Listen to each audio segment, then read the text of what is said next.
এটা দেখতে পাচ্ছেন সেটা হচ্ছে ডেইলি স্টারের ছোট্ট একটি হেডলাইন।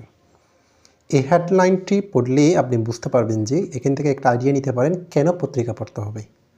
পত্রিকার মাধ্যমে আপনি অনেক ভাবা অনুবাদ এবং অনেক ইডিয়মস এবং অনেক কিছু শিখতে পারবেন, যেটা প্র্যাকটিক্যাল ইংলিশে আপনার অনেক বেশি কাজে দেবে। যেমন এখানে বলা হচ্ছে গভট মানে government floods tenders to buy 3 LNG শিপমেন্টস।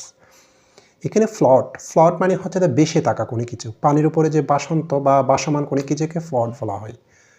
R tender মানে তো আমরা জানি দরপত্র, তাহলে বাসমান দরপত্র এরকম কোনো কিছু বোঝানো হচ্ছে না। এখানে ভাফার্থে ইউজ করেছে, এখানে ফ্লড টেন্ডার্স এটা একটা ইডিয়মস বাগধারা, এটা ভাবা অনুবাদ হবে। এটার অর্থ হচ্ছে যে সরকার ঘোষণা করা, যেটা প্রকাশ করা, অর্থাৎ সরকার ঘোষণা করেছে, অর্থাৎ তাহলে এখানে ফ্লড টেন্ডার্স এটা ভাবা অনুবাদ হবে। এটার অর্থ হচ্ছে এটা একটা ইডিয়ম, এটার অর্থ হচ্ছে যে যেটা ঘোষণা করা কোনো কিছু